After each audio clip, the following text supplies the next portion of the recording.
Hello बच्चों, प्रश्न पढ़ते हैं। कोई 2 सेंटीमीटर लंबा बिंब 10 सेंटीमीटर फोकस दूरी के किसी उत्तल लेंस के मुख्य अक्ष के लंबवत रखा है। बिंब की लेंस से दूरी 15 सेंटीमीटर है। प्रतिबिंब की प्रकृति, स्थिति तथा साइज ज्ञात कीजिए। इसका आवर्धन भी ज्ञात कीजिए। तो सबसे पहले हम यहाँ पे मुख्य अवधारणा का प्रयोग करेंगे और हमारे पास यहाँ पे मुख्य अवधारणा बनेगी लेंस द्वारा प्रतिबिंब का बनना। और हम यहाँ पे अगर हम प्रश्न के अनुसार देखें तो जो वस्तु की लंबाई है ये हमारे पास 2 सेंटीमीटर दे रखी है। तो हम लिख सकते हैं वस्तु की लंबाई, इसको HO से दिखा देंगे, 2 सेंटीमीटर है। फोकस दूरी F का जो मान है ये 10 सेंटीमीटर हमें दे रखा है। उत्तल लेंस है इसलिए इसका जो चिन्ह आएगा वो यहाँ पे प्लस का आएगा। साथ में वस्तु की दूरी 15 सेंटीमीटर दे रखी है। तो हम यहाँ पे लिख सकते हैं वस्तु की दूरी, जिसको हम यहाँ पे U से दर्शाते हैं, ये आ जाएगा -15 सेंटीमीटर।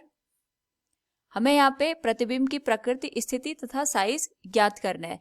तो सबसे पहले हम प्रतिबिंब की स्थिति ज्ञात करेंगे, यानी प्रतिबिंब की दूरी यहाँ पे ज्ञात करेंगे, जिसको हम यहाँ पे V से दर्शाते हैं।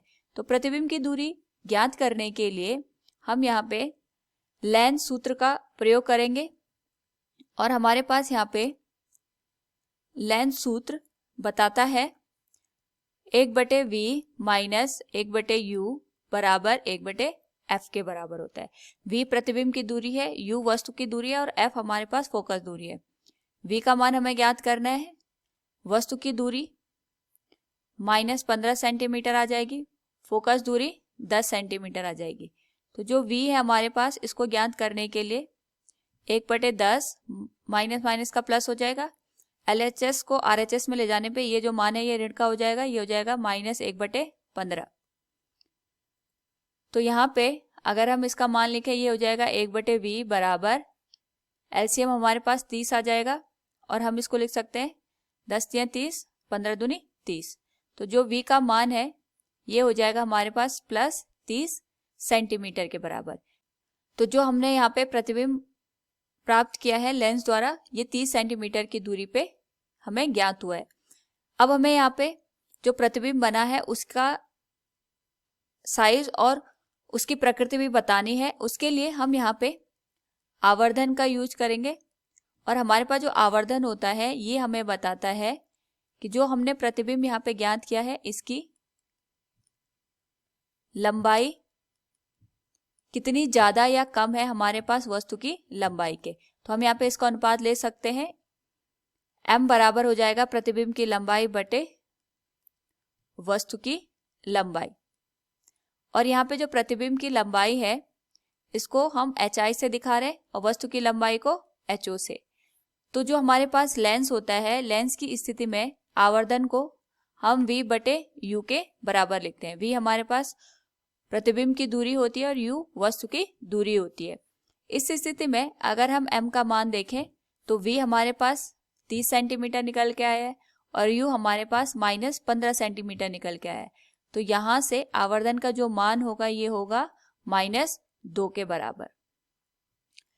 तो हम ये कह सकते हैं जो हमारे पास प्रतिबिंब है इसका आवर्धन 2 है, या जो प्रतिबिंब है ये वस्तु की तुलना में यहाँ पे 2 गुना हमें बड़ा दिखाई दे रहा है। अगर हमें यहाँ पे प्रतिबिंब के प्रकृति के बारे में पता करना है तो जो आवर्धन का चिन्ह होता है ये हमें बताता है कि प्रतिबिंब की प्रकृति कैसी होगी। क्योंकि यहाँ पे ऋण चिन्ह हमने यूज करा है, तो ऋण चिन्ह का मतलब ये होता है कि हमारे पास यहाँ पे जो प्रतिबिंब बना है ये वास्तविक है और वास्तविक प्रतिबिंब हमेशा हमारे पास यहाँ पे उल्टा बनता है।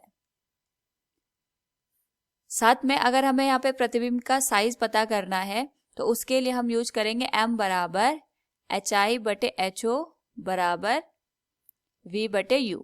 M का मान हमारे पास -2 है। HI का मान यहाँ पे हमें निकालना है। प्रतिबिंब का साइज हमें HI से ही पता चलेगा। HO का मान हमें दे रखा है 2 सेंटीमीटर के बराबर। तो यहाँ से जो HI का मान आएगा वो आएगा -4 सेंटीमीटर। तो ये जो हमारे पास प्रतिबिंब बना है इसकी जो लंबाई है ये 4 सेंटीमीटर हमें मिली। ऋण चिन्ह ये दिखा रहा है कि जो हमारे पास प्रतिबिंब बनेगा वो उल्टा बनेगा वस्तु की तुलना में। तो यहाँ पे दिए गए प्रश्न से हमने देखा जो प्रतिबिंब की प्रकृति है वो वास्तविक और उल्टी है। इसकी स्थिति 3 सेंटीमीटर की दूरी पे है और इसका जो साइज है ये 4 सेंटीमीटर का है। इसका जो आवर्धन हमने ज्ञात किया ये -2 के बराबर ज्ञात किया है। उम्मीद है आपको समझ में आया होगा। धन्यवाद।